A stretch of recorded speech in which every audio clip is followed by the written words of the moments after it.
This is the U.S. Secretary of State Antony Blinken's fourth trip to the Middle East since the beginning of escalation of the war between Hamas militants and Israel. According to a number of American media, the decision on the necessity of Blinken's visit was made after the liquidation of one of the leaders of Hamas militants in Beirut. The U.S. State Department is concerned about the risk of expanding the war in the Middle East.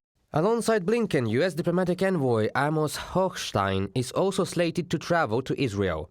Hochstein's primary goal is to soothe tensions between Israel and Hezbollah, a powerful Lebanese militant group. These developments come in the wake of Hezbollah's pledge to respond to the killing of the Hamas leader in Beirut, from a CNN publication quoting senior U.S. officials. On December 26 in Washington, U.S. Secretary of State Antony Blinken met with Israeli Strategic Planning Minister Ron Dermer to discuss Israel's plans to wind down the war and move to a low-intensity operation in Gaza. This was reported by Axios Media, citing Israeli and American senior officials. It's clear that the conflict will move and needs to move to a lower intensity phase.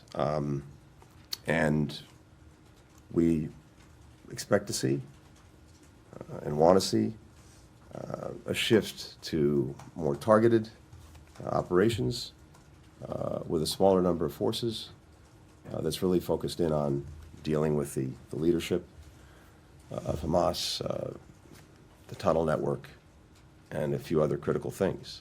On December 23rd, U.S. President Joe Biden held telephone talks with Israeli Prime Minister Benjamin Netanyahu. It was about the humanitarian aid access to Gaza Strip and the release of hostages held by Hamas. According to the Wall Street Journal, U.S. President Joe Biden pursued Netanyahu not to attack the militant group Hezbollah in Lebanon, as they fear that it would launch an attack on northern Israel. It is not true. Israel is a sovereign state. Our decisions in the war are based on our operational considerations, and I will not elaborate on that. Benjamin Netanyahu, Prime Minister of Israel. On January 3rd, the Israel Defense Forces released footage of strikes against Hezbollah terrorists in the Lebanon town of Yarun. In response, Lebanon fired several rockets at Israel. The head of the Israel Defense Forces said the Israeli army is ready to repel attacks from the Lebanese militant group Hezbollah.